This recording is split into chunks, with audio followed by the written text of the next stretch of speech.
ونعوذ بالله من شرور أنفسنا ومن سيئات أعمالنا من يهده الله فلا مضل له ومن يضلله فلا هادي له ونشهد أن لا إله إلا الله وحده لا شريك له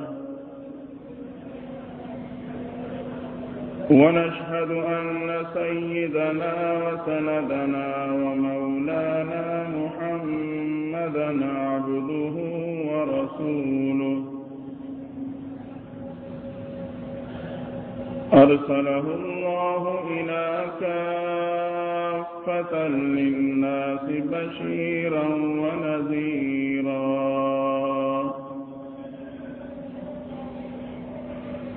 وداعيا إلى الله بإذنه وسراجا منيرا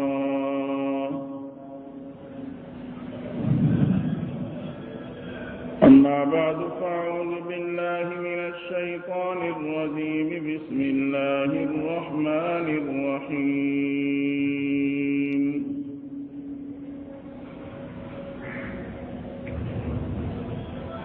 لقد كان لكم في رسول الله أسوة حسنة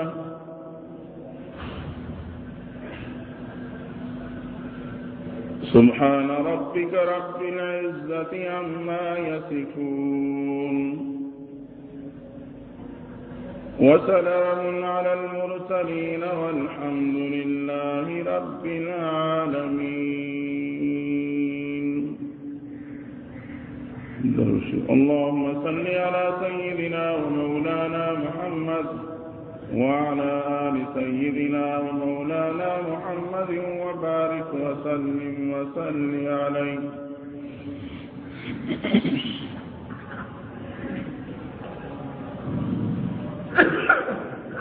محترم سامعین،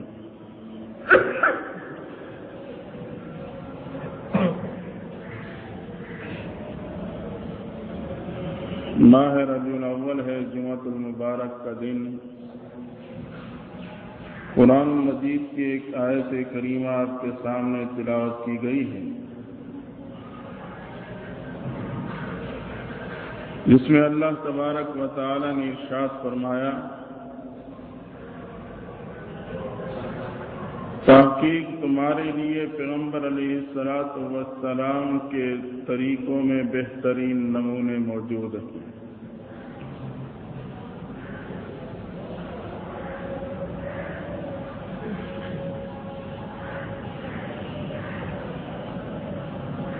جو بہترین نمونہ ہوتا ہے وہی عزت اور کامیابی کا ذریعہ بنتا ہے.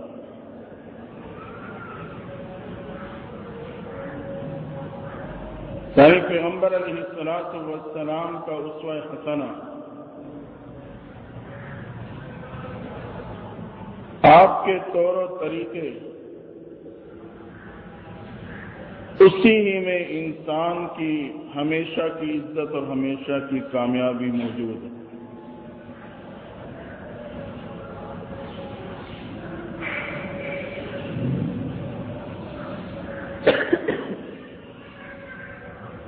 اسلام ایک مکمل ضابطہ حیات ہے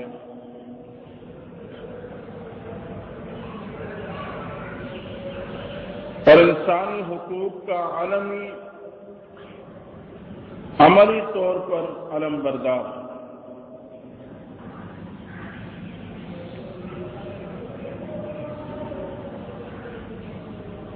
پیغمبر علیہ الصلوۃ والسلام کی سیرت طیبہ، آپ کی شریعت، آپ کی تعلیمات اور آپ کی زندگی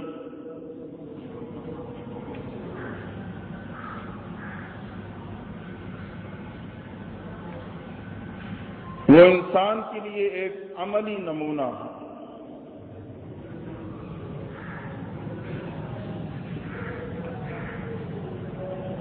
سوال یہ اٹھتا ہے کہ اسلام میں پیغمبر علیہ السلام کی تعلیمات کی روشنی میں آیا انسانی حقوق کا مکمل تصور پایا جاتا ہے یا نہیں؟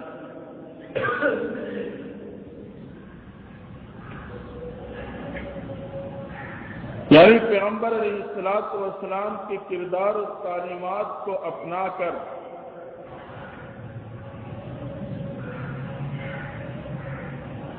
معاشرے میں انسانی حقوق کو مکمل طور پہ ادا کیا جا سکتا ہے یا نہیں؟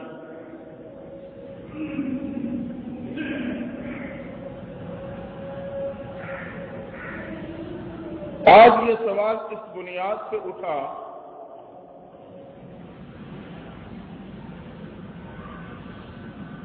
کہ ہمارا ایک عجیب تصور ہے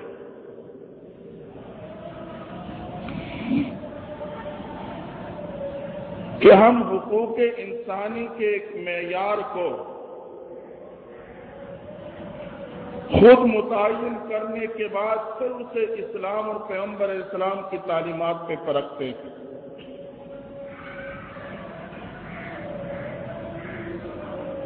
ایک معیار کو خود مقرر کر لیتے ہیں، پھر اس پہ پیغمبر علیہ السلام کے کردار،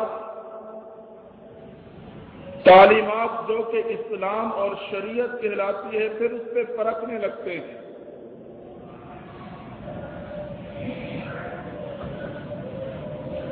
اب دیکھنا یہ ہے کہ میرے اور آپ کے اس معیار کی بنیاد کیا ہے کہ اگر میرے مقرر کردہ بنیاد معیار پر پیغمبر علیہ السلام کا کردار پورا اترتا ہے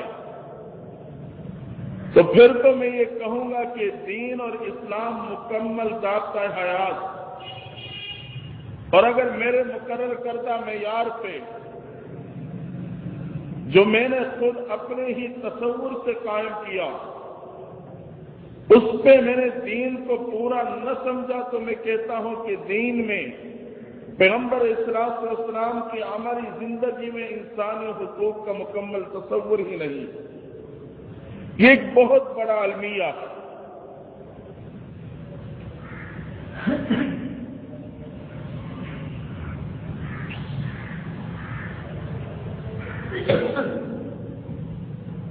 تو دیکھنا یہ ہے کہ اس معیار کی اساس اور بنیاد کیا چیز ہے۔ جی یاد رکھنا کہ اسلام کبھی بھی پیشکش نہیں کرتا،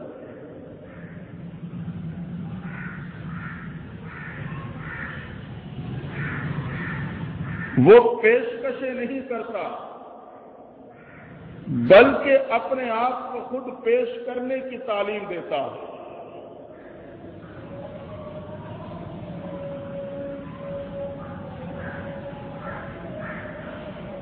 کہ اپنے آپ کو پیش کر دو۔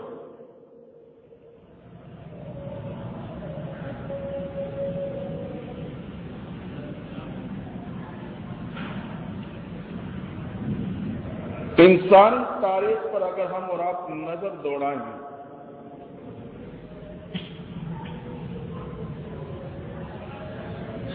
ماضی پہ نظر ڈالیں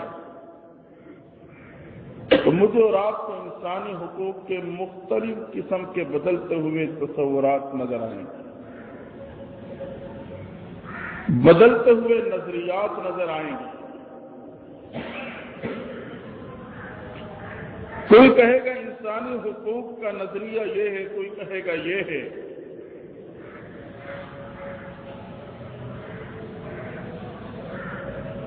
کہ اگر ہم اس کردار کو اپنا لیں گے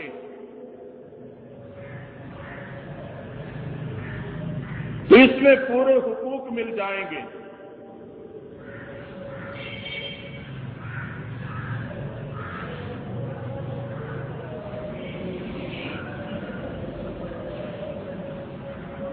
لیکن تاریخ یہ بتلاتی ہے، اور اگر ایک زمانے میں ایک نظریے کو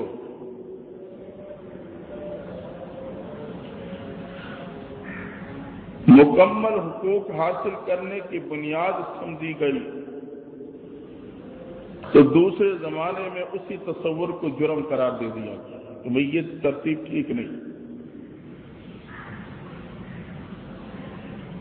پیغمبر علیہ السلام کی تشریف آوری سے قبل پوری دنیا انسانیت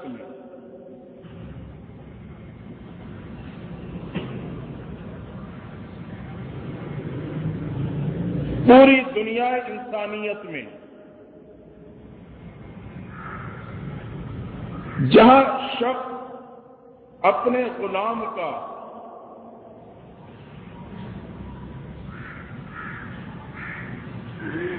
جسمانی اعتبار سے، مالی اعتبار سے، اس کے جان کے اعتبار سے مالک بنتا، وہاں وہ اس کے انسانی حقوق کی بنیاد پر بھی اس کا مالک تصور کیا جاتا ہے کہ اس دور میں ایک غلام کو انسانی حقوق بھی حاصل نہ تھے،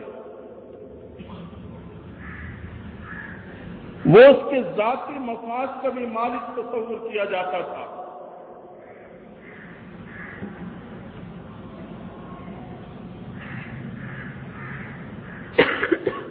لیکن بعد میں وقت اور زمانے نے اسی تصور کو جھٹلا دیا کہ یہ ظلم اور زیادتی ہے۔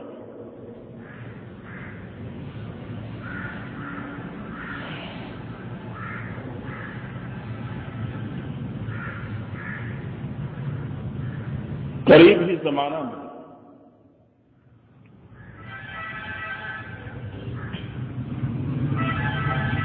جب جرمنی اور اٹلی میں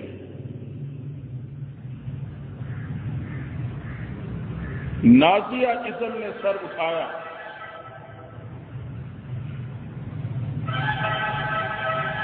تو لوگ اسی میں اپنے حقوق کے حل کو سمجھنے لگے کہ اگر ہم اس نازیازم کو اپنا لیں گے تو یہ ایک ایسا ہمیں کردار اور ایسا معاشرہ دے گا کہ ہمارے سارے کے سارے حقوق ہمیں حاصل ہو جائیں۔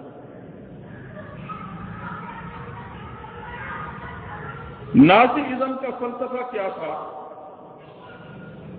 کہ جو طاقتور ہے وہ اپنی طاقت کی بنیاد پہ یہ حق رکھتا ہے کہ وہ کمزوروں پہ حکمرانی کرے،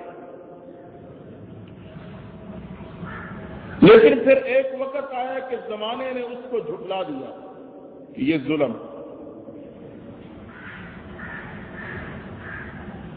اپنی طاقت کے بنیاد پر کمزور پہ حکمرانی کرنا، جبر اور زیادتی کے ساتھ، یہ ظلم ہے، دوسروں کے حقوق کی پائمالی۔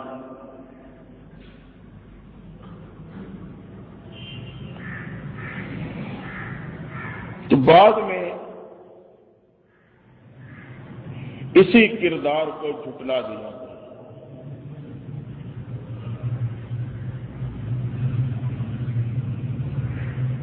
اور آج یہ چیز گالی بن چکی ہے۔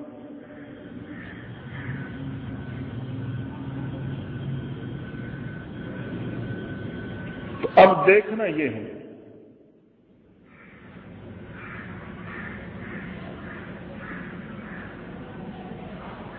کہ وہ کون سا کردار ہے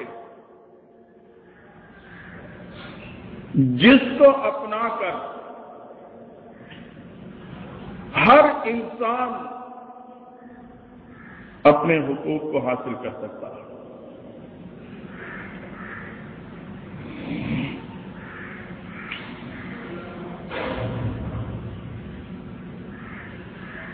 ایک انٹرنیشنل ادارہ ہے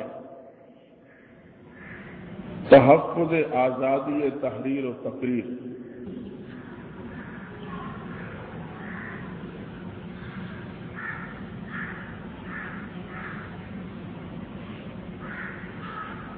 اس کی آواز یہ ہے کہ چوری اور ڈاکے کے ذریعے سے مالدار سے مال لے کر غریب کو دے دیا جائے.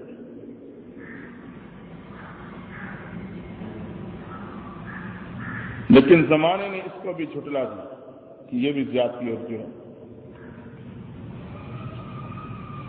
ہر اسلام نے ایک خوبصورت تصور دیا ہے زکوٰۃ کا.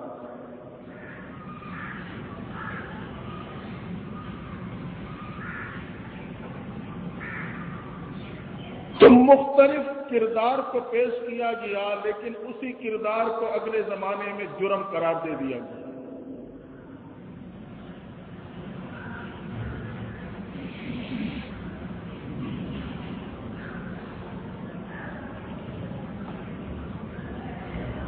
اب یہ دیکھنا پڑے گا کہ ہم کس چیز کو معیار بنائیں، کس بنیاد پہ سوچیں. اگر عقل کی بنیاد پہ سوچتے ہیں تو عقل محدود ہے، پھر دو سوچیں ایک جیسی بھی نہیں ہوتی. دو انسانوں کی سوچ بھی ایک دوسرے سے مختلف ہو جاتی ہے. تو پیغمبر علیہ الصلوۃ والسلام نے اس امت پہ احسان فرمایا. انہوں نے مجھ اور آپ کو حقوق تعین کرنے کا ایک معیار بتلا دیا کہ انسانی حقوق کا تعین کہاں سے ہو، کس بنیاد پہ ہو. فرمایا جس ذات نے انسان کو پیدا کیا ہے اسی ذات کے مقرر کردہ حقوق معیار بن سکتے ہیں. جس نے انسان کو بنایا وہی ذات جو حقوق متعین کرتی ہے وہی معیار ہے اور وہی بنیاد ہے.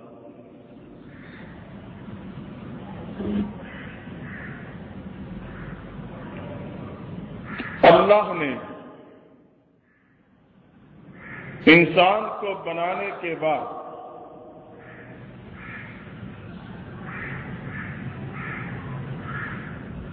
اس کے حقوق پیغمبر علیہ الصلوۃ والسلام کی تعلیمات، آپ کے اخلاق، آپ کے کردار اور سیرت کے ذریعے سے ہمارے اور آپ تک پہنچا دیں.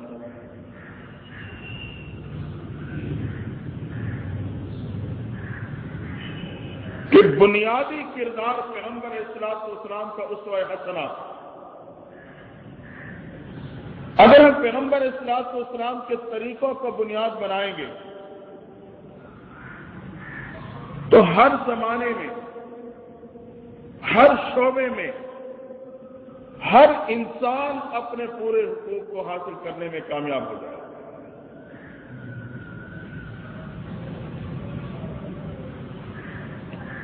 تو حقیقت یہ ہے کہ پیغمبر علیہ الصلوۃ والسلام کے طور و طریقے اور آپ کی شریعت ہی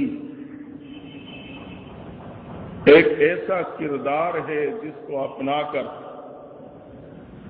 میں اور آپ دنیا اور آخرت میں عزت اور عظمت پا سکتے ہیں.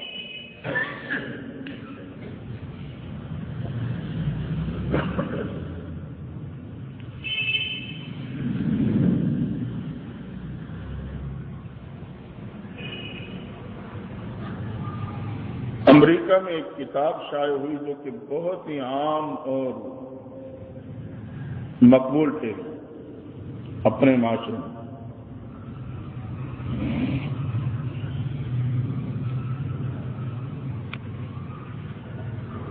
جس کا نام the end of history and last, کہ جمہوریت ہی انسانی حقوق کا آخری حل ہے.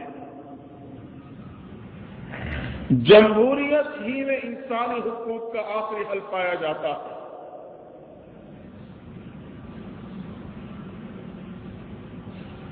اب یہ ایک نظریہ تو پیش ہوا، بہت عام ہوا، بہت مقبول ہوا،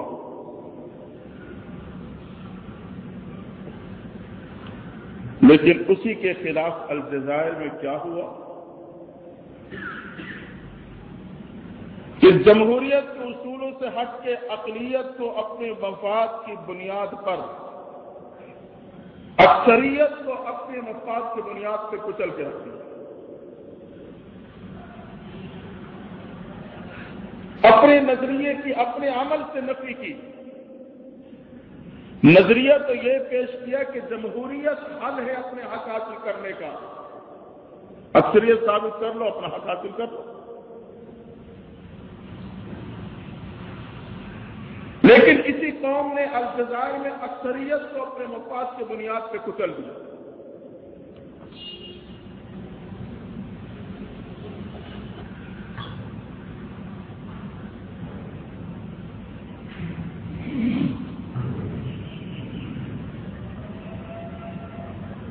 معلوم یہ ہوا نہ کوئی ایسا نظریہ پیش کر سکا اور نہ ہی کسی نے ایسا نظریہ پیش کیا کہ پھر اس کے مطابق اس نے عملی طور پہ نمونہ بھی دیا۔ صرف پیغمبر علیہ الصلوۃ والسلام کی ہستی اور ذات مبارک ہے جنہوں نے اسلام کے کردار کو پیش کیا، صرف پیش نہیں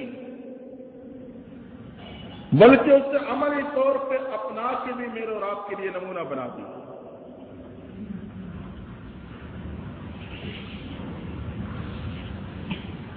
اسلام کے کردار کو صرف پیش نہیں کیا بلکہ اسے عملی طور پہ اپناتے ہوئے میرے اور آپ کے لیے ایک بہترین نمونہ بنا دیا۔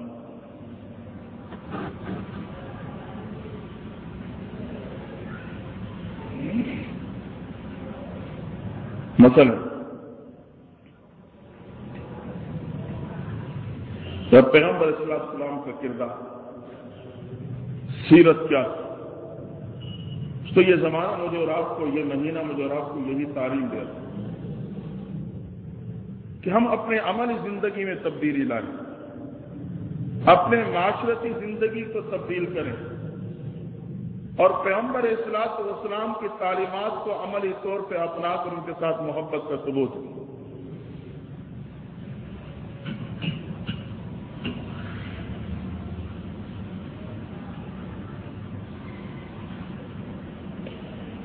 تو پیغمبر علیہ الصلوۃ والسلام کی ذات مقدس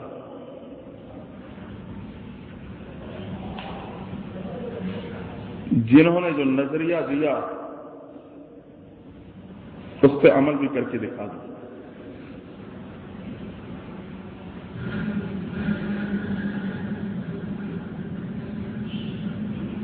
یہ نہیں کہ ایک طرف تو انسانی حقوق کے دعوے تھے اور دوسری طرف ہیروشیما اور ناگاساکی پہ ایسے بم برسائے کہ بچے، بوڑھے اور عورتوں کو ہلاک کر دیا۔ آج تک اس کے اثرات یہ ہے کہ وہاں کی نسل معذور پیدا ہو رہی، کہا کچھ اور کیا کچھ، تو اس کو کردار نہیں کہتے، اس کو انسانی حقوق کا علم بردار نہیں کہتے۔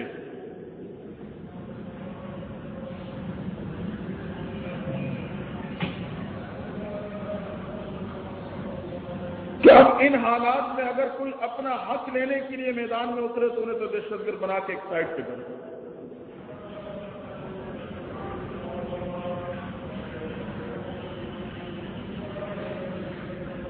پھر نہ ان کا اپنا نظریہ رہا، نہ ان کا اپنا اداروں کا کوئی عمل رہا، نہ کوئی کردار سامنے آیا۔ تو پیغمبر علیہ الصلوۃ والسلام نے ایسے کردار اور سیرت کو پیش کیا ہے،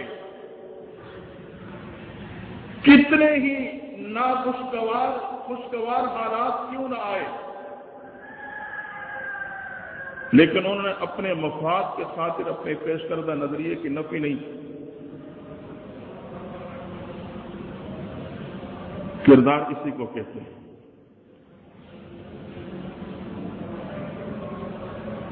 آج میں زبان سے تو کچھ کہوں، عمل میں کچھ ہو، یہ تو کردار نہیں، کردار تو عمل سے تعلق رکھتا ہے۔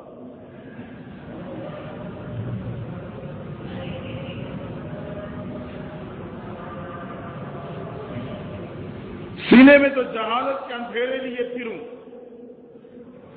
وہاں میں پورے شہر کو روشن کر دوں، مجھے اس روشنی سے کیا فائدہ؟ اور ضرورت اس بات کی ہے کہ پیغمبر السلام کی تعلیمات کے ذریعے سے اپنے سینے کے اندھیروں کو ختم کروں۔ آپ کو اسوہ حسنہ کی روشنی کو حاصل کروں، اس کی بنیاد پر اپنے قول و فعل کو پیش کروں۔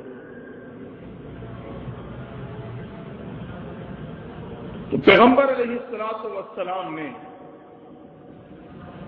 جو بھی نظریہ دیا اس پہ خود عمل کر کے دکھا دیا۔ اس لیے ہمارے اور آپ کی بقا، ہمارے اور آپ کی عزت، ہمارے اور آپ کی کامیابی سوائے پیغمبر علیہ السلام کے اسوہ حسنہ کے اور کسی طریقے میں نہیں۔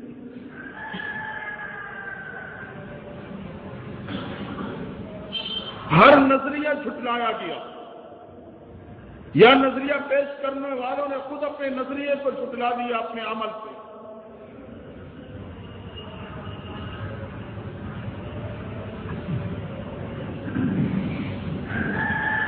پیغمبر علیہ الصلوۃ والسلام نے فرمایا لا ایمان لمن لا عہد له، مثال کے طور پر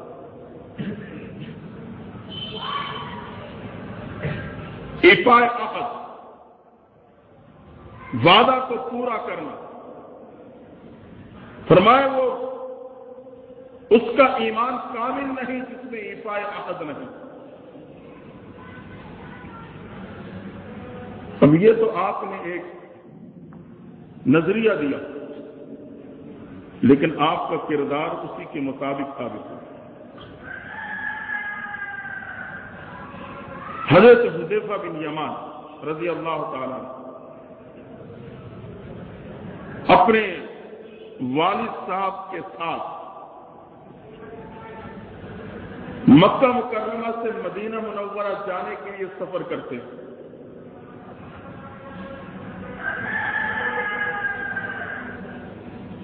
یہ وہ زمانہ ہے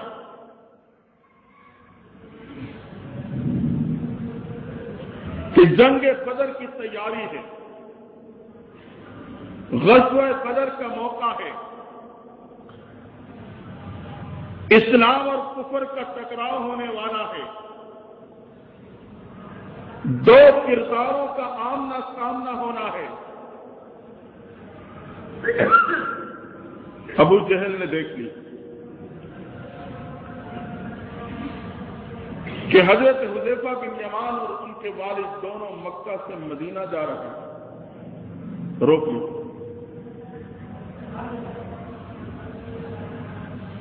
کہ تم مدینہ منورہ نہیں جا سکتے۔ انہوں نے کہا کہ ہم پیغمبر صلی اللہ علیہ وسلم کی صرف زیارت کے لیے جانے کا ارادہ رکھتے ہیں،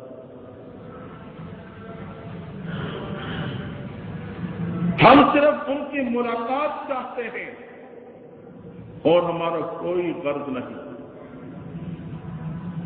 ابو جہل نہ مانا کہ تم جاؤ گے پھر ان کی صفوں میں کھڑے ہو کے ہمارے مقابلے میں لڑو گے، تم جاؤ گے ان کی افرادی قوت کو بڑھاؤ گے، لہذا اس وقت تمہیں جانے کی قطعی اجازت نہیں دے سکتے۔ انہوں نے بڑی منت و سماجت کی، آخرکار ابو جہل نے ان سے اس بات پر وعدہ لیا کہ یہ زبان کا وعدہ کرو کہ تم وہاں جا کر ہمارے مقابلے میں مسلمانوں کے صفوں میں نہیں آؤ گے۔ انہوں نے وعدہ کر دیا کہ ہم یہ وعدہ کرتے ہیں کہ ہمارا مقصد صرف جا کے زیارت کرنا اور ملاقات کرنا، بالفرض ایسا موقع بنا تو ہم مقابل میں نہیں اترے۔ اس نے چھوڑا۔ تو ایک دور تھا مسلمان ایسا صاحب کردار تھا کہ ایک دشمن بھی اس پہ اعتماد کر جاتا ہے۔ آج میری اور آپ کی کیا فضا؟ دو دوست ایک دوسرے پہ معاملات میں اعتماد نہیں کر سکتے۔ ایک یہ ہے کہ کرتے نہیں، ایک یہ ہے کر سکتے نہیں۔ تو ہم نے خود حالات ایسے پیش کیے ہیں کہ اعتماد کیا ہی نہیں جا سکتا۔ یا تو مسلمان ایسے کردار کا مالک کے دشمن اعتماد کر رہا ہے، چھوڑ دیا، مدینہ پہنچے۔ جب وہاں گئے تو انہیں پتا چلا کہ یہ تو غزوہ بدر کی تیاری ہے۔ اس وقت ان کے سامنے کوئی پروگرام نہ تھا۔ انہوں نے کہا کوئی ایسا موقع تو ہے نہیں، بس زیارت کرنی ہے، ملاقات کرنی ہے، واپس آ جائیں گے، وعدہ کر کے چلے گئے۔ جب وہاں گئے تو دیکھا کہ آپ کے جان نثار کفر کے مقابلے میں میدان میں اترنے کے لیے تیاری میں مصروف۔ اب کون جان نثار نہیں چاہتا کہ میں محبوب کے ساتھ میدان میں اتر جاؤں، اس پہ قربان ہو جاؤں؟ یہ ایک سچے جان نثار کا ایک جذبہ ہوتا ہے۔ انہوں نے اس جذبے کے تحت پہلے تو جا کے پیغمبر صلی اللہ علیہ وسلم کو پوری صورتحال بتلا دی۔ جب غزوہ بدر کی تیاری سامنے آئی تو اسی جان نثاری کی بنیاد پر عرض کی کہ اللہ کے نبی صلی اللہ علیہ وسلم، اگر ہم بھی اس صفوں میں شامل ہو جائیں ہمیں اجازت دے دی۔ اب پیغمبر صلی اللہ علیہ وسلم نے نظریہ پیش کیا تھا، لا ایمان لمن لا عہد لہ، تو کردار کیا رہا۔ حالانکہ اس وقت آپ کو افرادی قوت کی بھی ضرورت ہے،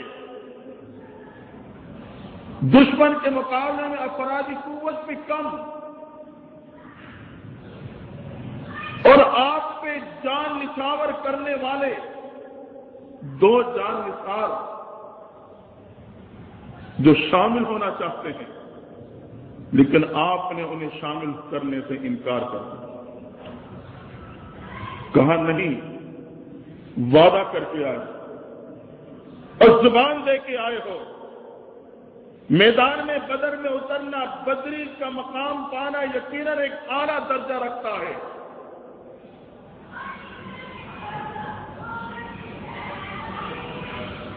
لیکن دوسری طرف تم وعدہ کر کے آئے ہو، لہذا میں تمہیں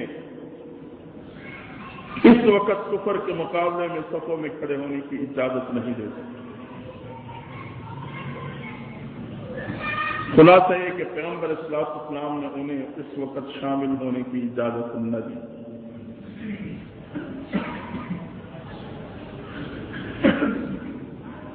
یہ ہے وہ کردار، نظریے کے مطابق عملی نمونے کو پیش کر دیں۔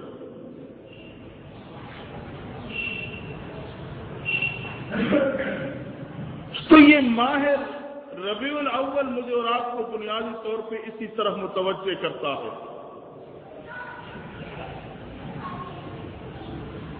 کہ پیغمبر علیہ الصلوۃ والسلام کی آمد کا جو بنیادی مقصد تھا وہ آپ کا پیش کردہ نظریے کو عملی جامہ پہنانا۔ تو آپ کا ایک بنیادی کردار ایفائے عہد ہے۔ آج ہم دیکھیں اپنے ماحول اور معاشرے اور عملی زندگی میں ہم نظر دوڑائیں، کوئی غلطی سے کسی کو قرضہ دے دے، مجالے پھر وہ دوربین میں بھی نظر آ جائے۔ کوئی کسی کے ساتھ کوئی شراکت میں کاروبار کر لے، مجالے کہ کمانا کیا کہ وہ اپنا اصل پیسہ بھی اس سے بچا لے۔ وعدے تو بہت ہو جاتے ہیں، لکھ پڑھ بھی معاملات میں ہو جاتی ہیں، لیکن ہر وقت ہر ایک اس داؤ پہ ہوتا ہے کہ میرا کب داؤ لگے۔ وعدوں کی کوئی حیثیت آج مسلمان کے سامنے نہ رہی۔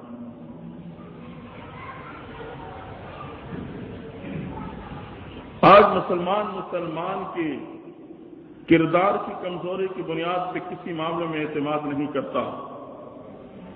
جبکہ ایک وقت تھا کہ کافر اور دشمن بھی مسلمان کے قول پہ اعتماد کر رہا ہے۔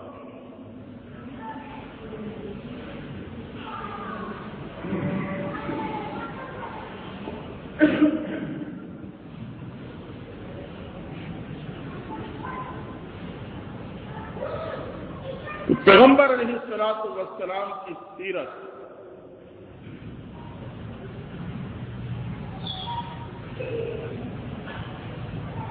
آپ کی تعلیمات جس میں جان کا بھی تحفظ، مال کا بھی تحفظ، عزت و آبرو کا بھی تحفظ، عقیدے کا بھی تحفظ اور معاش کا بھی تحفظ موجود ہے۔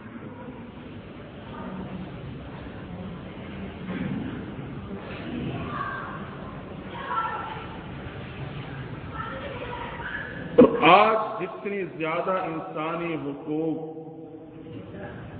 کے ادارے بنے ہوئے ہیں، اقوام متحدہ کو لیں، مغرب میں بڑے بڑے ادارے جو کہ بہت بڑے بڑے خوبصورت دعوے کر رکھنے والے نہیں نظر آئے انہیں افغانستان۔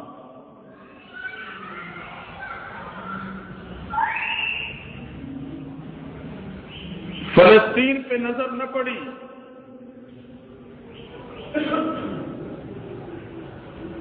کشمیر نظر انداز ہوا،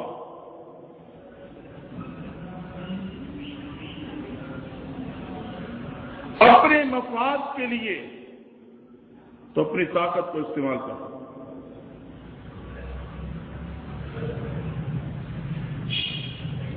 جب اپنے پہ بنتی ہے تو پھر حقوق، انسانی حقوق کے نعرے اور آوازیں شروع ہو جاتی ہیں۔ شرم آنی چاہیے، ڈوب کے مر جانا چاہیے۔ تو اسلام نے یہ کردار نہیں پیش کیا۔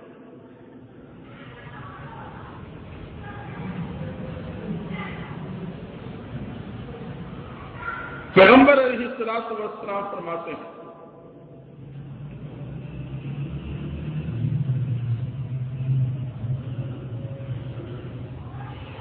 اللہ نے حکم دیا، آپ کی تعلیمات میں دوسرے کی جان کا تحفظ۔ اللہ فرماتے لا تقتلوا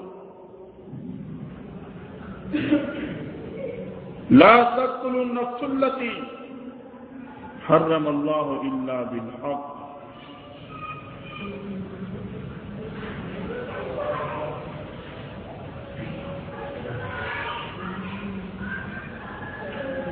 کسی کو ناحق قتل کرنا حرام۔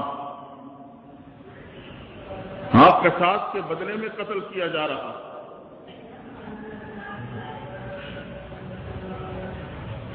فرمایا کسی کو ناحق قتل کرنا، اس کی جان کو ختم کرنا، یہ تمہارے پہ حرام۔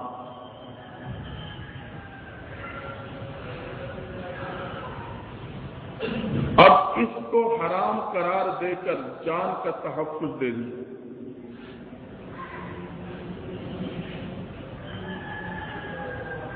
کہ قاتل بہت بڑا مجرم ہے، اور جو قتل اگر ہو گیا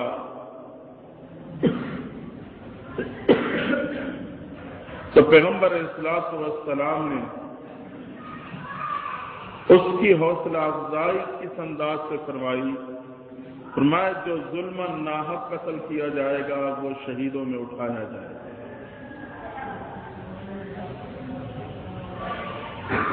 تو ناحق قتل کرنے سے روک کر دوسرے کے جان کا تحفظ فراہم کر دیا، یہ اسلام کی تعلیم ہے۔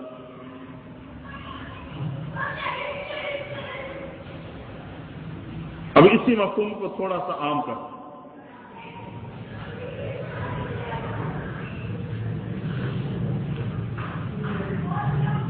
قتل کے ساتھ ساتھ کسی کو کسی انداز سے تکلیف پہنچانا،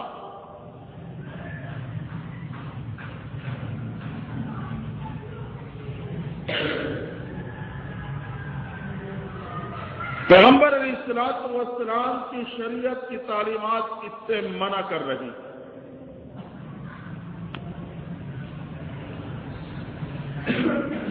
آپ نے جان کے تحفظ کو پیش کیا۔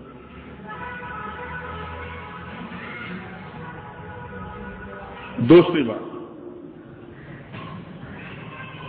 چھوٹے جاؤ بادشاہ، گھر جا کے ٹیک لگا کے بیٹھو جائیں، آپ باتیں نہ کرو۔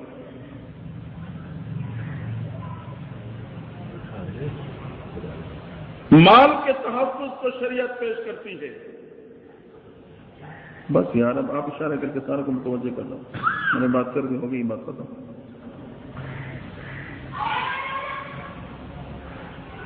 بات اب چھوٹوں کے بجائے بڑے زیادہ فضا کو ہلا دیتے ہیں۔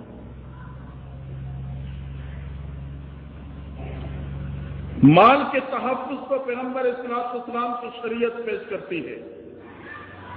اللہ فرماتے ہیں کہ لا تاکلوا اموالکم بینکم بالباطل، ایک دوسرے کے مال کو ناحق طریقے سے مت کھاؤ۔ یہ تو یتیم ہو گیا، اس کا مال غبن کر دو، یہ اب میرے گرفت میں آ گیا ہے، اس کے مال کو دبا لو، اب یہ میرے ساتھ کاروبار میں پھنسا ہے، بس اب اس کو مال کو اپنے ہاتھوں میں لے لو۔ شریعت نے دوسرے کے مال کو ناحق استعمال کرنے سے منع فرما دیا، تھوڑا ہو یا زیادہ۔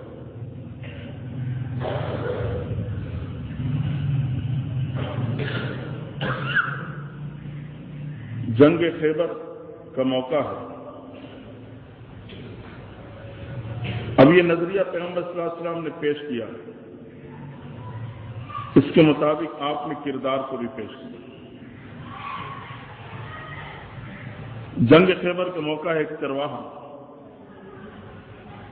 اس ارادے سے کہ میں معلوم کروں کہ مسلمانوں کی تعلیمات کیا ہیں، قریب آیا، پیغمبر صلی اللہ علیہ وسلم سے ملاقات چاہی، ملاقات ہو گئی، پوچھا کیا تعلیمات دیتے ہیں؟ آپ نے توحید و رسالت کی تعلیم بیان فرمائی۔ کہا میں قبول کر لوں تو مجھے کیا ملے گا؟ کہ آپ نے فرمایا آپ کو اپنا بھائی بنا لوں گا۔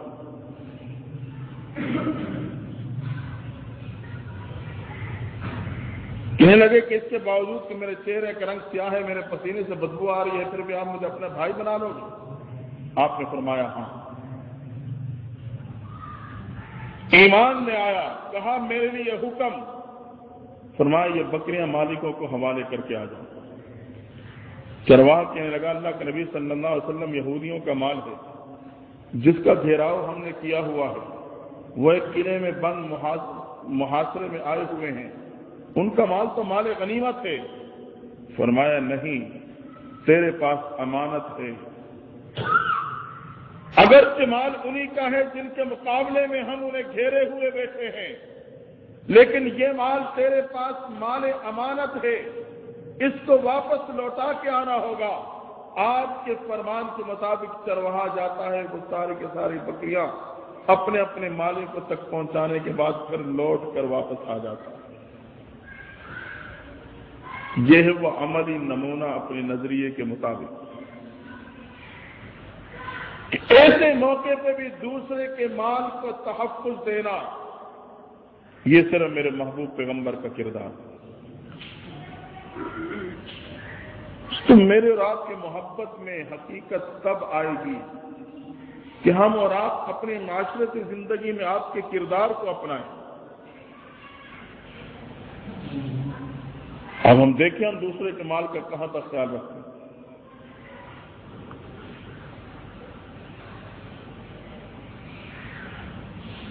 اسی طریقے سے آپ نے دوسرے کی عزت و آبرو کے تحفظ کی تعلیم دی،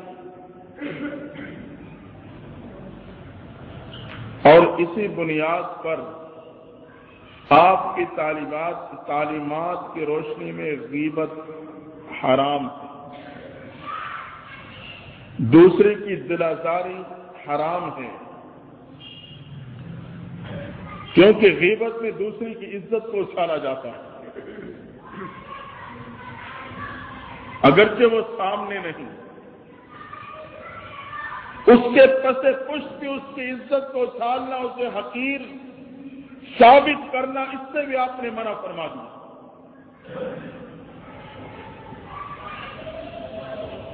دلوزاری سے روکا۔ خانہ کعبہ کا طواف فرما رہے ہیں، صحابہ فرماتے ہیں طواف کرتے ہوئے آپ اچانک خانہ کعبہ کی طرف مخاطب ہوئے، فرمایا کعبہ یقیناً اللہ نے تجھے بڑی عظمت عطا فرمائی ہے، لیکن ایک اور چیز بھی ہے جو تیرے سے بھی زیادہ عظمت رکھتی ہے۔ صحابہ فرماتے ہیں یہ سنا تو ہمیں تعجب ہوا کہ کعبہ سے بڑھ کے کس کی عظمت ہوگی؟ آپ نے فرمایا وہ مسلمان کی عزت و آبرو ہے، مسلمان کی عزت و آبرو یہ اللہ کے ہاں خانہ کعبہ سے بڑھ کے عظمت رکھتی ہے۔ مسلمان کی کو دل و زاری سے بچانا، اس کی حوصلہ افزائی کرنا، دل شکنی سے اپنے آپ کو روکنا۔ فرمایا کعبہ سے بڑھ کے عظمت اس کام میں ہے کہ کوئی شخص دوسرے مسلمان کے دل کو تکلیف نہ پہنچائے۔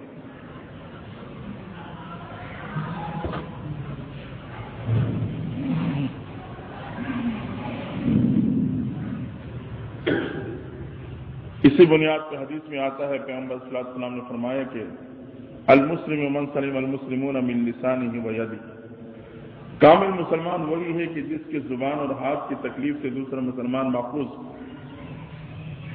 یہ نہیں کہ زبان اس کی غیبت پہ چل رہی ہے، اس کی حقارت پہ چل رہی ہے، یا اس کی زبان کے ذریعے سے اس کی دلوزاری ہو رہی ہے۔ فرمایا یہ شخص کامل مسلمان ہی نہیں ہو سکتا۔ آپ نے تو یہ کردار پیش کیا کہ دوسرے کے جان مال اور عزت و آبرو کی حفاظت، اسی طریقے سے آپ نے دوسرے کے عقیدے کا بھی تحفظ دیا۔ لا اکراہ فی الدین، دین میں جبر نہیں۔ فرمایا دین میں جبر نہیں، عیسائی ہے یا یہودی، اپنے نظریے پہ اپنے ماحول میں رہتے ہوئے اپنے نظریے کو اپنائیں۔ ہاں یہ بات ضرور ہے کہ اسلام مرتد کو قبول نہیں کرتا، ارتداد کو قبول نہیں کرتا۔ فرمایا جو مرتد ہو گیا وہ واجب القتل ہو گیا،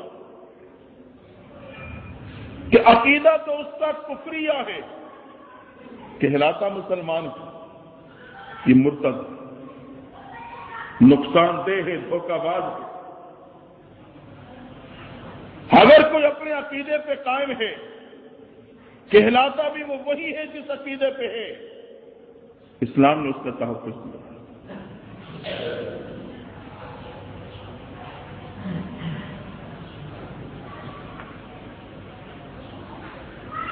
اور جس کے عقائد کفریہ ہیں اور وہ اپنے آپ کو مسلمان ثابت کرنے کی کوشش کرے یا مسلمان کہلائے، اس کا تحفظ نہیں ہے۔ تو پیغمبر علیہ الصلوۃ والسلام کی تعلیمات اور آپ کا کردار تو دوسروں کے عقیدے کو بھی تحفظ دیتا۔ آج اسلام پہ کیچڑ اچھاڑا جاتا ہے، اس میں اسلامی حقوق مکمل نہیں،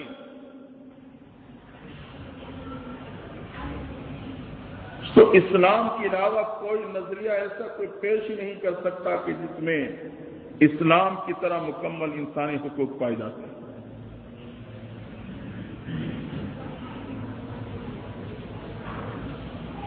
دوسرے کے معاش کا تحفظ،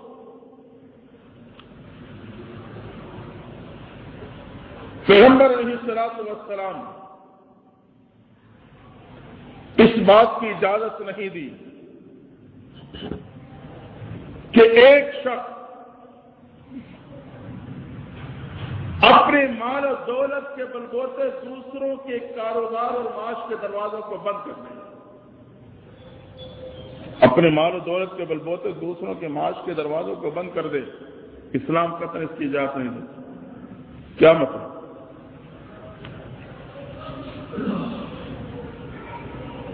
ایک ایٹم شارٹ ہو گیا مارکیٹ میں.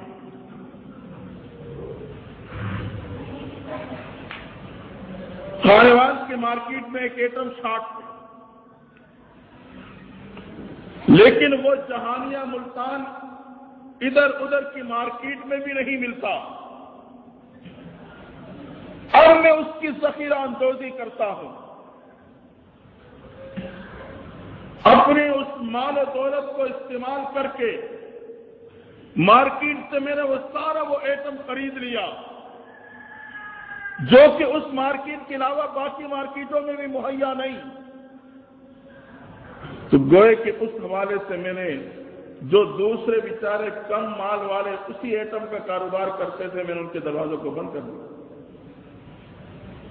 ہاں اگر اس مارکیٹ میں نہیں دوسرے میں ہے تو ایسی اس موقع پہ اگر میں ایک ایٹم کو محفوظ کرتا ہوں تو وہ اس ذخیرہ اندوزی میں نہیں آتا.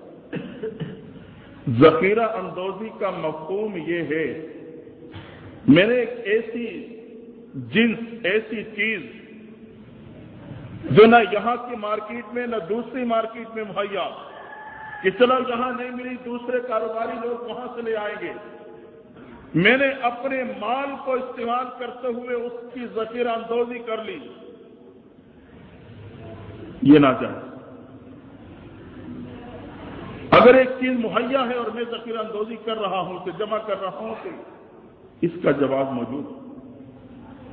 میں نے آلو کی فصل کٹھی کر لی لیکن آلو مارکیٹ میں ہے، کوئی مسئلہ نہیں. اس انداز سے ذخیرہ اندوزی کی دوسروں کے کاروبار کے دروازے اس پہ بند ہوں، ان کے معاش کو نقصان پہنچے، شریعت نے منع فرمایا. تو یہ میرے محبوب کا کردار ہے. اب ہم دیکھیں ہم اور آپ کتنی کوشش کرتے ہیں کہ اگر میری دکان کے ساتھ دوسری کی دکان بنی تو صبح شام کوشش میں ہوتا ہے اس کا کاروبار کیسے بند ہو. اس نے جو اپنا کاروبار یہاں چلایا یہ کیسے بند ہو سکتا ہے؟ میں مختلف ہتھ کنڈے استعمال کرتا ہوں دوسرے کے کاروبار کو ناکام کرنے کے لیے. انسانی ہمدردی نہیں ہوتی دوسرے کو ناکام کرنے کے لیے، تو کبھی پھر میں قیمت میں بھی کمی کرنے کی کوشش کرتا ہوں. نیت یہ ہوتی ہے کہ وہ فیل ہو جائے. دوستو اس نیتوں کے اثرات پر اپنے کاروبار پہ پڑتے ہیں.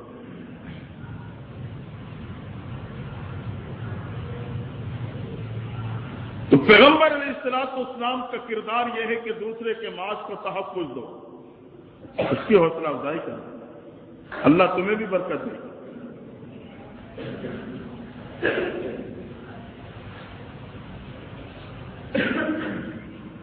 تو یہ کردار ہے میرے محبوب پیغمبر کا. اب آئیں نچوڑ کے طور پہ میں ایک دو باتیں آپ کے سامنے کر دوں.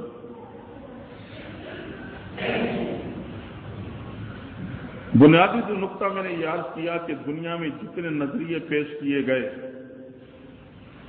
نظریہ پیش کرنے والوں کا عمل اور کردار اس کے خلاف رہا. ایک پیغمبر علیہ الصلوۃ والسلام کی شخصیت ہے جنہوں نے جو بھی نظریہ پیش کیا اپنا عمل بھی اس کے مطابق کر کے دکھا دیا. نظریے کے مطابق کردار کو پیش کیا. تو مسلمان کی شان یہی ہے، وہ اپنے قول کے مطابق اپنے عمل کو پیش کرے، یہی صاحب کردار ہے.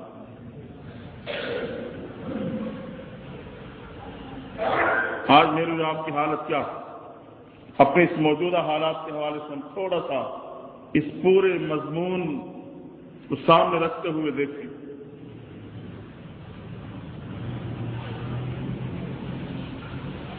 آج میرے اور آپ کی حالت یہ ہے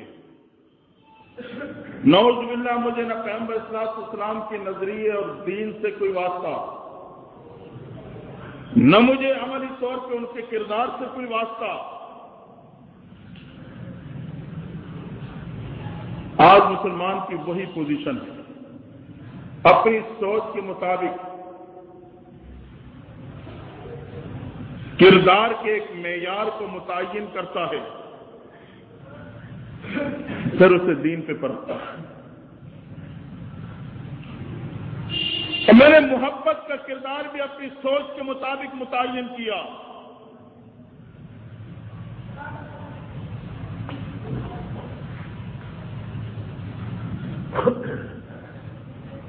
دوسروں کے حقوق کا معیار بھی اپنی ہی سوچ کے مطابق متعین کیا۔ تو میرے اور آپ کی سوچ یہ بنیاد تو نہیں ہو سکتی، بنیاد تو محبوب پیغمبر کی زندگی ہے۔ لقد کان لکم فی رسول اللہ اسوۃ حسنہ، آپ کی تعلیمات اور آپ کے اسوہ حسنہ ہیں۔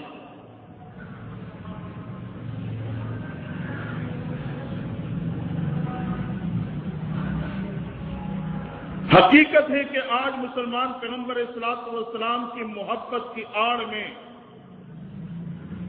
اپنی چاہت اور خواہشوں کو پورا کر رہا ہے۔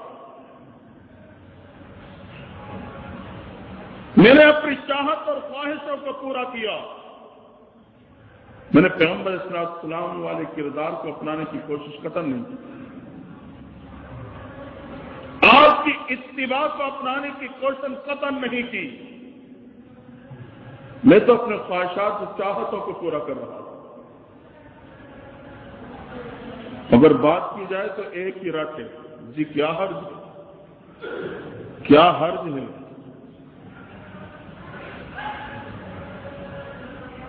دوستو اس سے بڑھ کے بھی کوئی حرج ہوگا کہ اس عمل میں پیغمبر صلی اللہ علیہ وسلم کی مخالفت ہو؟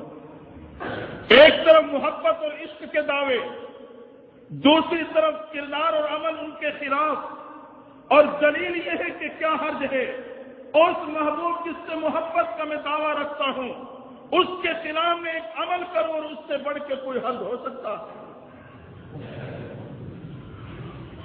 یہ میں نے کہاں سے دلیل سیکھ لی تھی کیا حرج؟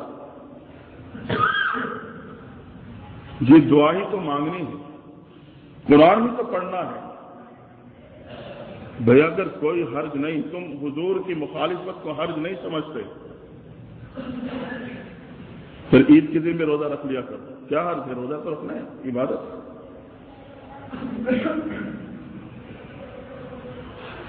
نہ عقل نظریہ تسلیم کرتی ہے، نہ کوئی نقل سے ثابت ہوتا ہے، صرف میرے اپنے خواہشات اور اپنی چاہت ہے۔ پیغمبر علیہ الصلوۃ والسلام کی تعلیمات تو کہتی ہیں اور آپ اپنے دل و سینے کو روشن کریں۔ آج میں صبح سے شام تک لگا رہا ہوں پورے شہر و در و دیوار کو روشن کرنے، مجھے کیا ملے؟ تو یہ معمولی باتیں نہیں۔ آج ہمارا ذہن ہی پلٹ گیا، حقیقت کو نہ سننے کے لیے تیار، نہ اس کو اپنے دل و دماغ میں بٹھانے کے لیے تیار۔ یہ خوشی کا موقع ہے، خوشی ہر کوئی اپنے انداز سے مناتا ہے۔ دوستو پھر وہ محبت کے دعوے کہاں رہے جب انداز ہی اپنانا؟ اور محبت ہے تو محبوب کے انداز کو اپنانا پڑے گا، محبت ہے تو محبوب کے نمونے کو اپنانا پڑے گا۔ محبت میں میرے سے بڑھ کے کوئی اور ہے نہیں۔ خوشی کا موقع ہے، اپنا اپنا انداز ہوتا ہے، محبوب کا انداز دیا۔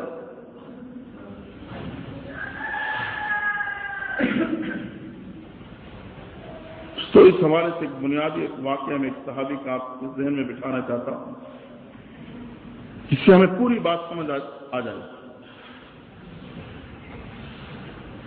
پیغمبر علیہ الصلوۃ والسلام نے ایک موقع پہ ایک لشکر تیار کیا اور اسے صبح جمعے کی صبح کو روانہ کر دیا، جاؤ اپنے محاذ پہ پہنچ جاؤ۔ جو بھی ترتیب تشکیل ہوئی، ایک صحابی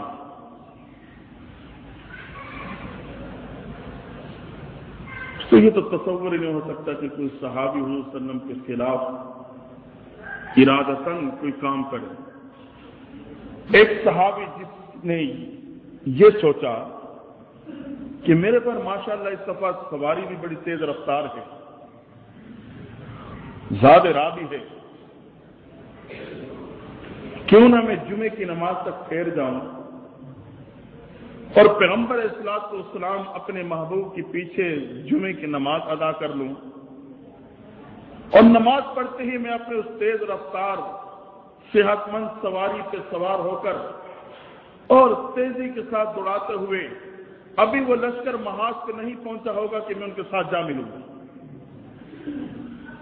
یہ اسے یقین کے درجے تک یہ بات ان کے ذہن میں تھی کہ مقصد تو یہ ہے کہ محاذ پہ فلاں وقت تک پہنچنا ہے۔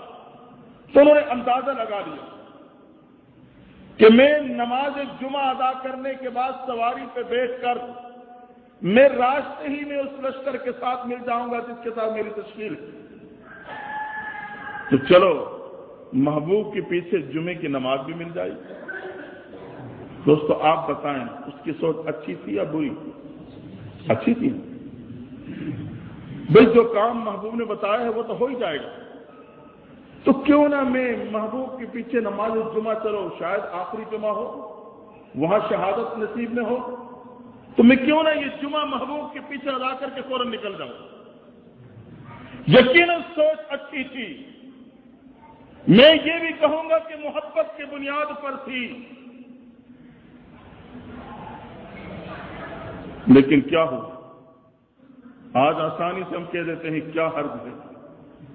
دوستو بہت بڑا حرج ہے جس میں میرے محبوب کی مخالفت ہو اور میں ارادتاً اس کام کو کروں۔ نہ سمجھی الگ بات، سمجھنے کے باوجود میں محبوب کی مخالفت کروں۔ نماز جمعہ ادا ہو گئی۔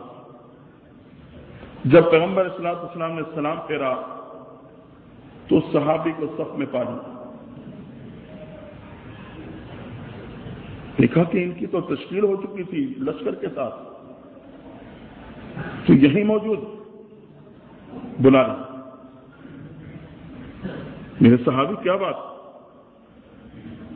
آپ نے تو صبح اس جہاد کے سفر پہ اس لشکر کے ساتھ جانا تھا، ابھی تک یہاں ہو۔ انہوں نے کہا اللہ کے نبی صلی اللہ علیہ وسلم نہ گستاخی مقصود ہے، نہ بے ادبی مقصود ہے، نہ مخالفت کا تصور ہے، نہ ہی کوئی بیماری ہے، نہ ہی کوئی عذر ہے،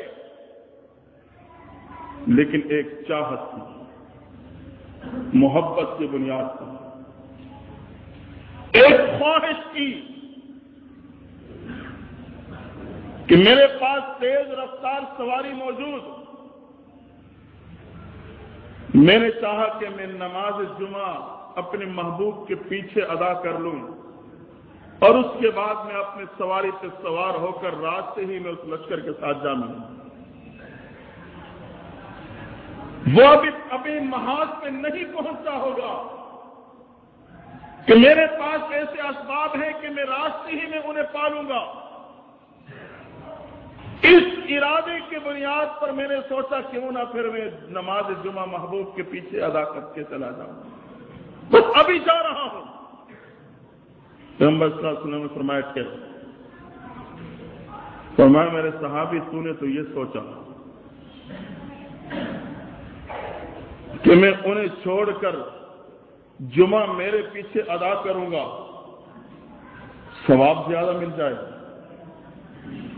اجر زیادہ مل جائے گا، اللہ زیادہ خوش ہوگا، اور محبوب کے پیچھے جمعہ پڑھ لوں گا، حکم کی بھی تعمیل ہو جائے گی۔